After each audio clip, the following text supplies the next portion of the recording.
사울이 바울되다. 아멘. 오늘 본문에 사울이라고 하는 사람이 등장을 합니다. 이 사울은 어떤 사람입니까? 예수라고 하면 치를 떠는 사람입니다. 어찌하든지 예수 믿는 사람을 죽이는 편에 서고 예수 믿는 사람들을 잡아들이는데 앞장선 사람이 사울이었습니다. 그래서 오늘 본문 앞에 보면 공문을 받아가지고 예수 믿는 자들을 잡아들이기 위해서 다메섹을 향했다 그랬습니다. 공문을 받아갔고 예수 믿는 자들을 잡으러 갔다고 하는 것은 공문은 바로 체포 명령장입니다. 체포 허가증인 것입니다. 그것이 사도행전 9장 1절과 2절에 기록되어 있습니다. 같이 합독하도록 하겠습니다. 사울이 주의 제자들에 대하여 여전히 위협과 살기가 등등하여 대제사장에게 가서 다메섹 여러 회당에 가져갈 공문을 청하니 이는 만일 그 도를 따르는 사람을 만나면 남녀를 막론하고 결박하여 예루살렘으로 잡아오려 함이라. 아멘. 이 사울이라고 하는 사람은 아주 대단한 사람이었습니다. 오늘날로 말하면 금수저 중에 최상의 금수저에 해당한 사람이었던 것입니다. 사울은 물론 부모를 잘 만났습니다. 가문이 아주 좋은 가문입니다. 베냐민 가문에 또 부유한 가정에 태어났습니다. 공부도 당대 최고의 학문을 했습니다. 가말리엘의 문화생이었습니다. 관음도 좋아서 어린 나이에 의원에 해당하는 위치에 있는 사람이었던 것입니다. 율법으로 아주 해박한 사람이고 또 유대인을 정말로 사랑한 사람에 바로 해당되었습니다. 이 사울은 어디 한 군데 흠 잡을 데 없는 조금도 부족함이 없는 그런 사람이었던 것입니다. 그래서 이 사람은 어느 누구건 간에 기성세대의 이권을 침해하는 자들이 있다면 눈에 불을 켜고 그들을 말살시키는 일이 자기로선 당연하고 자기로선 마땅히 해야 할 일로 생각했던 것입니다. 그래서 오늘 공문을 받아가지고 체포 허가증을 받아가지고 이웃나라 오늘날 다마스커스입니다. 시리아의 다마스커스, 다메섹으로 향했던 것입니다. 당시는 유대나라가 멸망을 당하면서 기독교인들이 박해를 피해서 전 세계로 뿔뿔이 흩어졌고 이 다메섹에도 많은 유대인들이 살고 있었던 것입니다. 그래서 그곳 성도들을 잡아들이기 위해서 전의를 다지며 당당하게 살기 등등하게 다메섹을 향했던 것입니다. 그러다가 갑자기 도중에 희한하고 이상한 일을 당한 것입니다. 하늘에서 빛이 번쩍였는데 그리고 무슨 큰 소리가 들리며 이 사울은 그 자리에 고꾸라지고 말았던 것입니다. 난데없이 하늘에서 정오의 빛보다 더 강한 빛이 비치고 사울아 사울아 내가 어찌하여 나를 핍박하느냐 큰 소리가 들리며 사울은 그 자리에 거꾸러지고 말았던 것입니다. 사도행전 9장 3절로 5절입니다. 우리 같이 합독하겠습니다.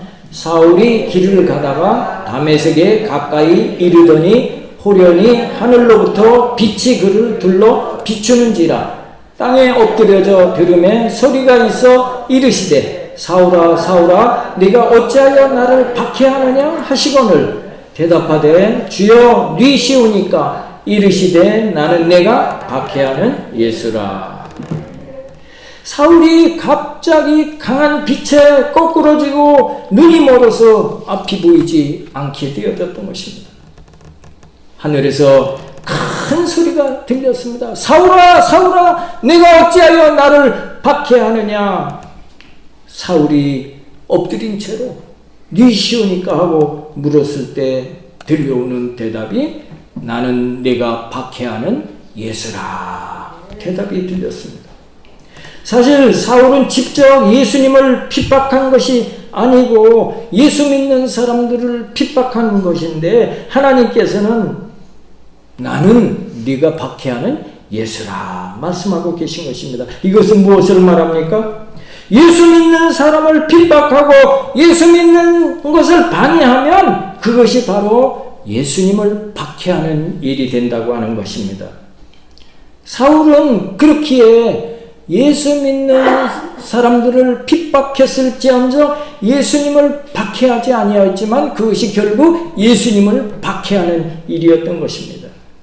그 결과가 무엇이었습니까? 갑자기 두 눈이 멀어진 것입니다. 방금 전까지만 해도 살기등등해서 예수 믿는 자들을 잡아들이기 위해서 당당하게 다메섹을 향하고 달려가고 있었던 것입니다. 아마도 말을 타고 달려갔거나 아니면 낙타를 타고 달려갔을 것입니다.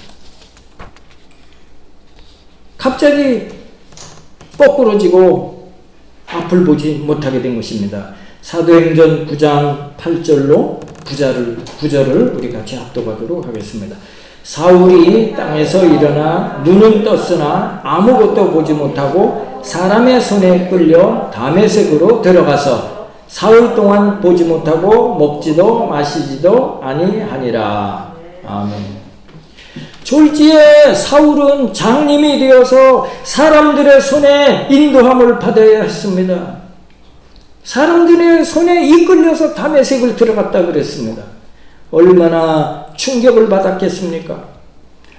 사흘 동안 보지도 못하고 먹지도 마시지도 아니했다 그랬습니다.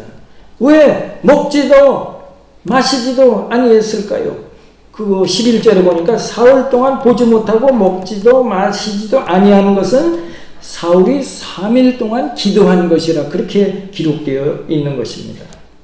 얼마나 충격적이고 절망스러우면 먹지도 마시지도 않고 기도했을까요? 전심으로 기도한 줄로 믿습니다. 내 힘으로 해결할 수 없는 문제를 만날 때 전심으로 기도하면 응답받는 역사가 있게 되는 줄로 믿습니다.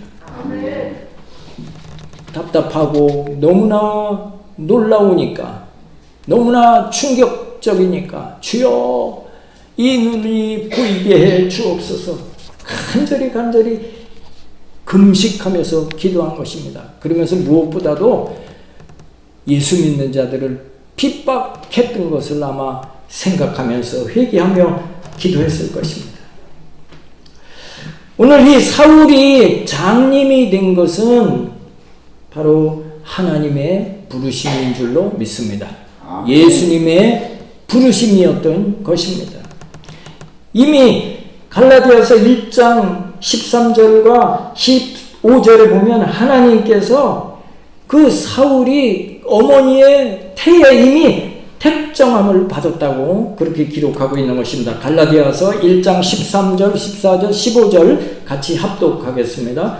내가 이전에 유대교에 있을 때에 행한 일을 너희가 들었거니와 하나님의 교회를 심히 박해하여 멸하고 내가 내 동족 중 여러 연갑자보다 유대교를 지나치게 믿어 내 조상의 전통에 대하여 더욱 열심히 있었으나 그러나 내 어머니의 태로부터 나를 택정하시고 그의 은혜로 나를 부르시니가. 아멘. 예수님께서는 사울을 이미 그 어머니의 뱃속에 생겨날 때부터 택정하셨습니다. 그리고 오늘이 있기까지 오래오래 예수님은 기다리셨던 것입니다. 오늘도 예수님께서는 한 사람을 놓고 오래오래 기다리시는 줄로 믿습니다. 아멘. 아무리 저 사람이 예수 안 믿을 것 같은 사람이라 할지라도 때가 되면 예수님 앞에 나와서 변화받게 되어지는 줄로 믿습니다. 아멘. 저 사람 아무리 전도해도 소용없는 사람이야. 그런 사람은 한 사람도 없는 줄로 믿습니다. 그래서 성경에 뭐라고 말씀하고 있습니까? 때를 얻든지 못 얻든지 오직 전하라. 구원하기 위해서 말씀을 전하고 전도하라고 성경을 말씀하고 있는 것입니다. 오늘 예수님께서 이 사울의 때가 되매 다메섹의 아나니아에게 예수님께서 명령을 하십니다. 너는 다메섹의 집가로 가라. 거기에 앞을 못 보는 사울이라고 하는 자를 찾아 안수하라. 그렇게 예수님께서는 아나니아에게 지시하셨던 것입니다. 그러나 명령을 받은 아나니아는 사울의 악몽에 대해서 너무나 잘 알고 있는 것입니다. 주여, 그 사람은 기독교를 너무너무 박해하는 사람입니다. 그 사람은 성도들에게 큰 해를 끼친 사람입니다. 그 사람은 우리를 잡기 위해 소문이 널리 퍼져 지금 다메섹에 들어왔다고 전해지고 있는 것입니다. 그 사도행전 9장 13절로 16절입니다. 같이 합독하겠습니다. 아나니아가 대답하되, 예수님께 대답한 거예요. 다시. 아나니아가 대답하되, 주여, 이 사람에 대하여 내가 여러 사람에게 듣사온즉 그가 예루살렘에서 주의 성도에게 적지 않은 해를 끼쳤다 하더니, 이 사울이라는 사람이 예루살렘에서도 성도들에게 많은 해를 끼친 사람이라고 우리에게 지금 들리고 있지 않습니까? 그 얘기예요. 14절 같이 합독합니다. 여기서도 주의 이름을 부르는 모든 사람을 결박할 권한을 대제사장들에게서 받았나이다 하거늘. 여기서 이 다메섹에서 주님을 믿는 사람들을 결박하기 위해서 저곳에서 공문까지 받아가지고 지금 이곳에 들어온 사람이 사울입니다. 그렇게 아나니아가 예수님께 이제 반문하고 있고요. 15절 같이 또 합독합니다. 주께서 이르시되 가라, 이 사람은 내 이름을 이방인과 임금들과 이스라엘 자손들에게 전하기 위해 택한 나의 그릇이라. 그가 내 이름을 위하여 얼마나 고난을 받아야 할 것을 내가 그에게 보이리라 하시니. 아멘. 예수님께서 걱정하는 아나니에게 너 걱정하지 마라. 이 사람 사울은 내 이름을 이방인과 임금들과 이스라엘 자손들에게 전하기 위하여 택한 나의 그릇이다 말씀하면서, 그리고 이제 사울이 내 이름을 위하여 얼마나 고난을 받아야 할 것을 내가 그에게 보이리라. 사울이 변화되어지고 예수님을 전하기 위해서 얼마나 많은 고난을 받았는지 앞으로 이제 계속 그런 장면들이 우리가 이제 말씀을 통해 만나게 될 것입니다. 예수님의 그 말씀을 들은 아나니아는 마음에 내키지 않았지만서도 예수님께서 이미 그 어머니 태중에 내가 택한 자라는 말씀을 듣고 순종하여 집가라고 하는 거리로 나가서 정말 그 앞을 못 보고 있는 사울이라는 사람을 찾았고 그에게 안수하매 눈에 비늘같이 덮인 것이 벗어지면서 다시 보게 되어졌다. 그렇게 기록하고 있습니다. 사도행전 9장 17절로 19절입니다. 같이 합독합니다. 아나니아가 떠나 그 집에 들어가서 그에게 안수하여 이르되 형제 사울아, 주 곧 내가 오는 길에서 나타나셨던 예수께서 나를 보내어 너로 다시 보게 하시고 성령으로 충만하게 하신다 하니 즉시 사울의 눈에서 비늘 같은 것이 벗어져 다시 보게 된지라. 일어나 세례를 받고 음식을 먹음에 강건하여 지니라. 사울이 다메섹에 있는 제자들과 함께 며칠 있을세. 아멘. 아나니아가 사울에게 안수를 하니까 사울의 눈에 비늘 같은 것이 벗어지면서 다시 보게 되어졌고 성령 충만함을 받게 되어집니다. 그리고 음식을 먹으면서 3일 금식한 것을 회복하고 건강하게 되어졌다 그랬습니다. 그리고 그렇게 예수를 핍박하고 성도들을 적대시했던 사울이 즉시 변화되어집니다. 오늘 본문에 어떻게 했습니까? 즉시로 예수님이 각 회당에서 예수가 하나님의 아들이심을 전파했다 그랬습니다. 우리 다시 한번 이 본문의 말씀인데 다시 한번 우리 합독하도록 하겠습니다. 즉시로 각 회당에서 예수가 하나님의 아들이심을 전파하니 듣는 사람이 다 놀라 말하되 이 사람이 예루살렘에서 이 이름을 부르는 사람을 멸하던 자가 아니냐. 여기 온 것도 그들을 결박하여 대제사장들에게 끌어가고자 함이 아니냐 하더라. 사울은 힘을 더 얻어 예수를 그리스도라 증언하여 다메섹에 사는 유대인들을 당혹하게 하니라. 아멘. 이 사울은 갑자기 변화되었습니다. 유대인들이 오해할 만큼 180도로 돌아섰습니다. 아니, 저 사람이 우리를 잡으러 온 사람 아니냐? 이상하네. 저 사람이 어떻게 저런 말을 할까? 했던 것입니다. 이 사울이라는 이름의 뜻은 여러분이 잘 아실 것입니다. 사울은 큰 자라고 하는 뜻을 가진 말입니다. 사울은 정말 그 이름처럼 큰 자였던 것입니다. 부자기도 하고 학문도 높고 지위도 아주 높은 그런 사람이고 율법에 대하여도 굉장한 열성을 가지고 있는 정말 이보다 큰 사람은 없을 정도로 큰 자, 사울 이름 그 자체였던 것입니다. 그리고 이 사울을 예수님께서는 그 어머니 태중에 이미 택하셨던 것입니다. 현재도 의원직에 있는 사람이고 앞으로도 정말 아주 크게 될 그런 사람이었던 것입니다. 그럼에도 불구하고 예수님께서는 그 태중에 택하셨고 이렇게 아주 큰 사람인데 하나님께서는 그 사울을 당장 불러서 하나님의 사역에 사용하지 아니하셨습니다. 그리고 오래 기다리셨던 것입니다. 왜 그러셨을까요? 예수님께서는 잘 나가고 있는 사울을 당장 불렀으면 아주 효과 만점일 텐데 기다리신 것입니다. 무엇을 기다리셨을까요?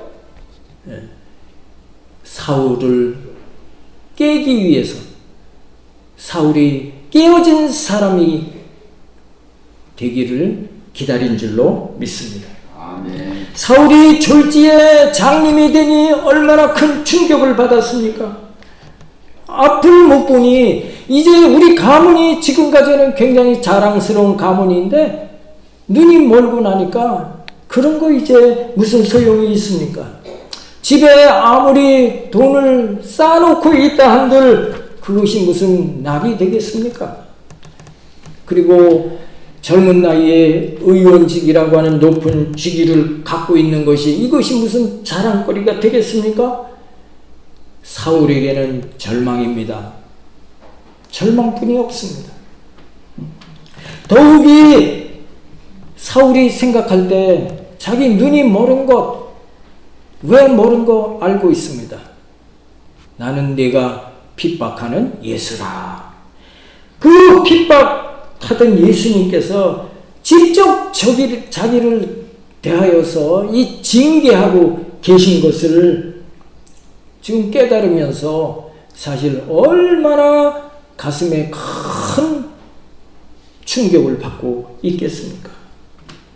이 절망의 상황에서 이제 사울이 할 수 있는 일이란 지푸라기라도 잡는 그런 심정에 자기가 핍박했던 예수님께 사죄하는 일뿐이 없는 것입니다.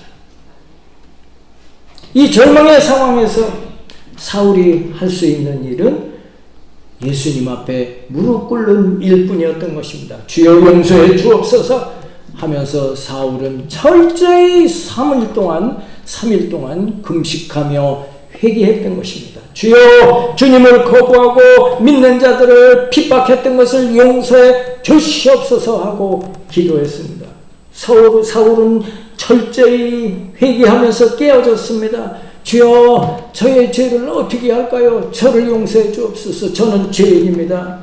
그리고 사울은 철저히 낮아진 것입니다. 내가 그렇게 잘났고 내가 그렇게 큰 자였지만 정말 두 눈을 잃고 보니까 정말 내가 큰 자가 아니고 나는 이제 너무나 작은 자가 된 것입니다. 철저히 낮아졌습니다. 제가 잘난 줄 알았습니다. 그러나 이렇게 두 눈을 잃고 보니까 저는 정말 못난 자가 되고 말았습니다. 저는 부족한 자가 되었습니다. 저를 용서해 주옵소서 하고 회개했습니다. 또 철저하게 깨어졌습니다. 그리고 낮아질 대로 낮아진 것입니다. 그러자 그에게 기적이 일어나서 예수님께서 아나니아를 그에게 보내고 안수를 받게 함으로 성령 충만함을 받고 눈이 다시 보게 되고 새 사람이 되어진 줄로 믿습니다. 이때부터 사울이라는 이름, 큰 자라고 하는 이름이 바울이라고 하는 이름으로 바뀌었는데 바울의 이름의 뜻은 작은 자인 것입니다. 작은 자. 지극히 작은 자가 된 줄로 믿습니다. 지금까지는 큰 자였습니다. 사울이었습니다. 누가 봐도 사울이지만 이제는 정말로 자기 스스로가 낮아진 자가 된 것입니다. 작은 자가 된 것입니다. 이렇게 사울이 다 버리고 바울로 변화되어졌을 때 하나님께서 이 바울을 기독교 역사상 전무후무한 인물로 사용하신 줄로 믿게 되시기를 바랍니다. 당시 바울은 유럽과 아시아 전역을 다니며 복음을 전하는데 그 영향력이 얼마나 컸으면 유명한 역사학자 토인비가 말했습니다. 사도 바울이 드로아에서 빌립보로 건너간 그 배 안에는 유럽의 전 문명이 담겨 있었다. 그렇게 표현할 정도로 사도 바울의 역할은 아주 대단했던 것입니다. 이 사도 바울은 신약이 27권이잖아요. 그 중에 13권, 또 어떤 학자는 14권, 절반을 사도 바울이 기록한 것입니다. 그만큼 하나님께 귀하게 쓰임받는 정말 능력 있는 주의 종이었던 것입니다. 그렇습니다. 하나님 앞에 은혜 받고 능력 받고 크게 쓰임 받고 문제 해결받기 위해서는 내가 깨어져야 하는 줄로 믿습니다. 성경에 보면 아브라함이 그랬습니다. 요셉이 그랬습니다. 모세가 그랬습니다. 다윗이 그랬습니다. 더 수많은 사람들이 스스로 예수님을 하나님을 만나면서 낮아지고 깨어질 때 하나님의 은혜가 임하고 변화되어지고 새 사람이 되어져서 그 시대마다 하나님께로부터 크게 쓰임을 받았던 것입니다. 하나님은 우리를 사울인 채로 사용하시는 분이 아니고 바울로 변화되어질 때 진정으로 사랑하시는 줄로 믿습니다. 아멘. 내가 사울로 살아갈 때는 하나님은 항상 나를 깨닫게 하시는 거예요. 매로 깨닫게 하시기도 하고 말씀을 통해 깨닫게 하시기도 하고 또 기도하는 가운데 깨닫게도 하시고 또 이웃을 통해서도 깨닫게 하시는 것입니다. 오늘도 우리가 정말 깨어지고 낮아지기만 하면 하나님의 큰 역사는 일어나는 줄로 믿게 되시기를 축복합니다. 아멘. 내가 낮아지면 하나님 나를 높여주시는 것입니다. 내가 깨어지면 하나님은 나를 온전케 해 주시는 것입니다. 아멘. 내가 섬기는 자가 되어지면 하나님은 나를 섬김을 받는 자가 되게 하시는 줄로 믿습니다. 아멘. 오늘 말씀을 보면서 우리 모두 정말로 예수님 믿은 게 너무나 감사하고 정말로 온전히 회개하고 낮아져서 아멘. 성령 충만받고 능력받고 아멘. 사울이 바울 되어서 하나님 앞에 이렇게 크게 쓰임받은 것처럼 하나님 앞에 쓰임받고 세상에서도 인정받고 존귀함을 받는 여러분들이 다 되어지시기를 예수님의 이름으로 축복합니다. 아멘. 기도하겠습니다. 전지전능하신 하나님 아버지, 오늘 예수님을 핍박하는 사울이 예수님을 만나고 온전히 깨어지고 낮아져서 아나니아에게 안수받음에 성령 충만받고 능력받아서 기독교 역사에 전무후무하게 쓰임을 받았습니다. 오늘 우리도 정말로 낮아지고 겸손한 하나님의 자녀들이 다 되어져서 하나님께서 주시는 은혜와 복을 누리는 복된 성도들이 다 되어지기를 원하며 우리를 구원하신 예수님 이름 받들어 감사하며 간절히 기도드리옵나이다. 아멘. 우리